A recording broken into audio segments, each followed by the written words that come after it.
Before we begin, take a deep breath. This moment belongs to God. Let your shoulders relax. Close your eyes if you need to. Let this space become sacred, set apart from the notifications, the unfinished tasks, the memories that still ache.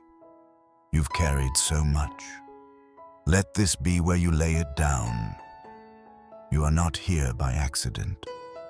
God has drawn you to a quiet place because He knows what your heart has been holding. The loss that lingers, the words that wounded, the silence that felt like abandonment, the tears you didn't want anyone to see. He is not embarrassed by your pain. He is not impatient with your healing.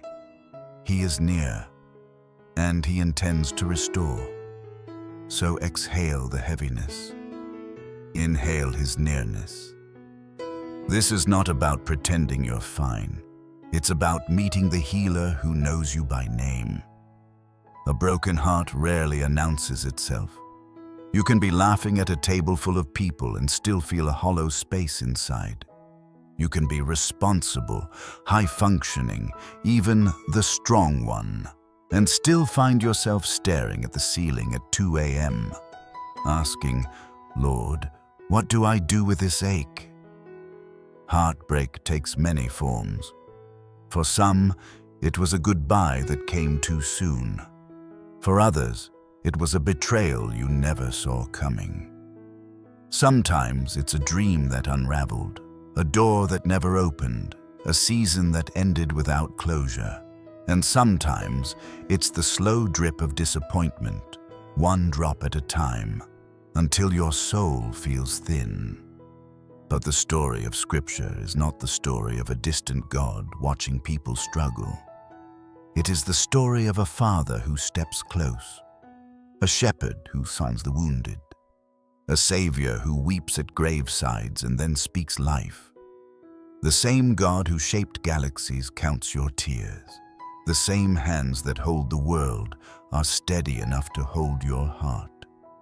If you feel fragile today, you are not failing.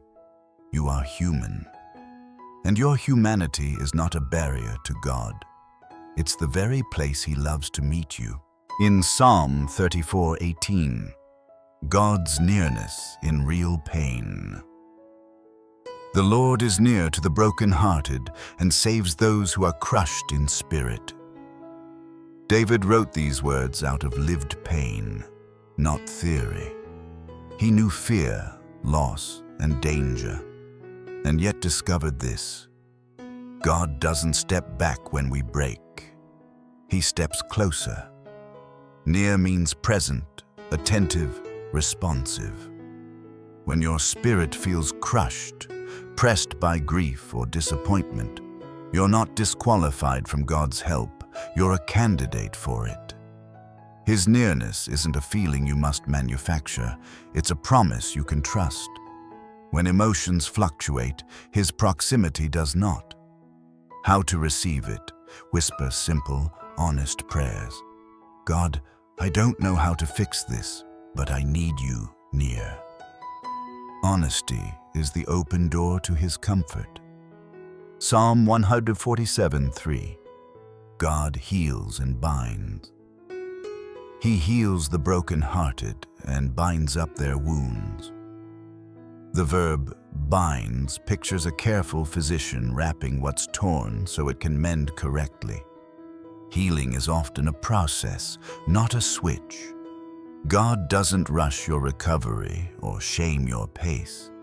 He tends to the wound, removes what infects, covers what's exposed, and returns again and again until wholeness forms.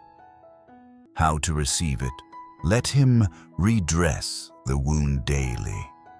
Bring the same pain back to Him as often as it aches. Healing is not repetition failure. It's repetition faithfulness. Matthew 5:4. The promise of comfort, not just relief. Blessed are those who mourn, for they shall be comforted. Jesus doesn't call mourning a detour. He calls it a doorway. Blessed here means favored by God, not because loss is good, but because God gives something divine in the loss. Comfort. Comfort isn't distraction, it's presence. It's the Spirit's ministry, strong and gentle, that steadies you when nothing else does. How to receive it? Give yourself permission to grieve. Tears, journaling, silence, prayer. Mourning invites comfort. Suppression delays it. Isaiah 61, 1-3. Beauty for ashes is God's specialty. The Spirit of the Lord. God is upon me, because the Lord has anointed me to bring good news to the poor. He has sent me to bind up the brokenhearted, to proclaim liberty to the captives and freedom to the prisoners. This messianic promise tells us what the Holy Spirit loves to do.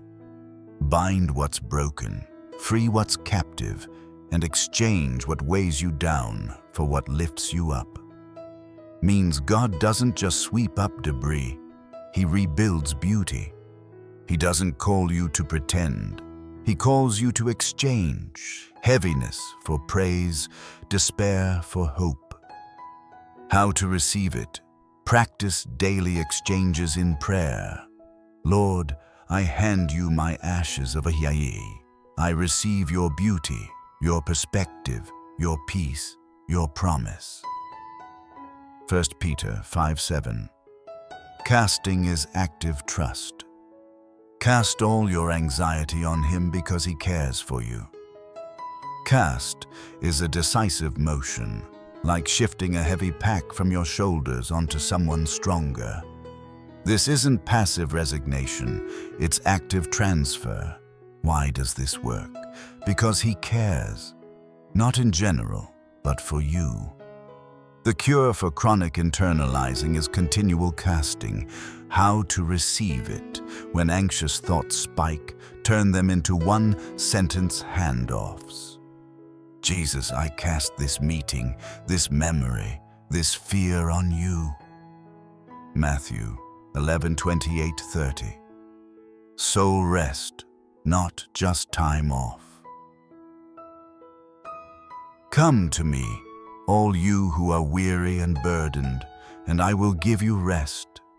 Take my yoke upon you and learn from me, for I am gentle and humble in heart, and you will find rest for your souls.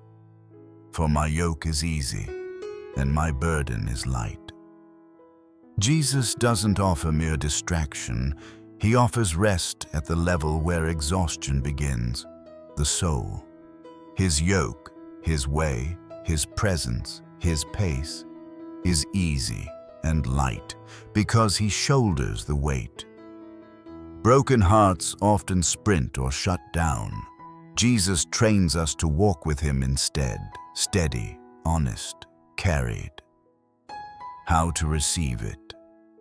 Picture walking beside Christ at His pace today. When you speed up or shut down, come back to His stride. Unhurried, present, led. If your heart feels shattered, you are not beyond the reach of these promises. God will not waste your pain. He will meet you in it, walk you through it, and grow something living where loss once lived. Just as the Lord draws near to the brokenhearted and binds their wounds, He is here to meet you now. So let's bring our aches before the Almighty Healer, Gentle Shepherd, Prince of Peace, and pray together. Holy Father, Almighty Healer, Prince of Peace, we honor you. You are close to the crushed in spirit, tender with the hurting, mighty over the storms within. Compassionate God, everlasting Shepherd, faithful friend. You see what others miss. You hold what we cannot. You speak peace where we've only known pain. Merciful Lord, righteous King, gentle Counselor, we confess we've tried to mend ourselves. We've buried sorrow under busyness, numbed it with distractions, and hardened our hearts to avoid more pain. Forgive us for the bitterness we've nurtured, the questions we've turned into walls, the moments we doubted your goodness because the wound still throbbed. Cleanse us of resentment, pride, and despair. Create in us a clean heart, O God, and renew a right spirit within us. Gracious Redeemer, loving Father, hope of our hearts, thank you for never leaving us alone with our grief. Thank you for catching every tear, for sending people to sit with us in silence, for scripture that steadies us in the night. Thank you that Jesus wept, showing us that tears are not faithlessness, but honesty. Thank you for the cross, where you bore our sorrows, and for the empty tomb, where you declared that sorrow does not write the final line. Almighty Restorer, gentle Physician, Spirit of comfort, we ask you now, bind up the wounds we've named and the ones we don't yet have words for.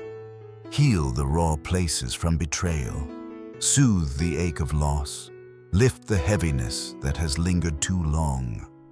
Trade our ashes for beauty, our mourning for the oil of gladness, our faint spirit for a garment of praise. Teach us to cast, not carry, our anxieties onto you. Give us grace to forgive where we've been wronged, wisdom to release what we cannot control, and courage to hope again. Breathe on our hearts until the fragments find their place in your hands, and what was broken becomes a testimony of your kindness. We receive your nearness, your rest, and your restoring love. In the holy, compassionate, victorious name of Jesus we pray. Amen. If this prayer met you in a tender place, type Amen in the comments as an act of faith. If you're carrying a specific hurt, share a prayer request. Our community would be honored to stand with you, and if someone you love is hurting, send them this prayer as a gentle reminder. God is near, and He heals the brokenhearted.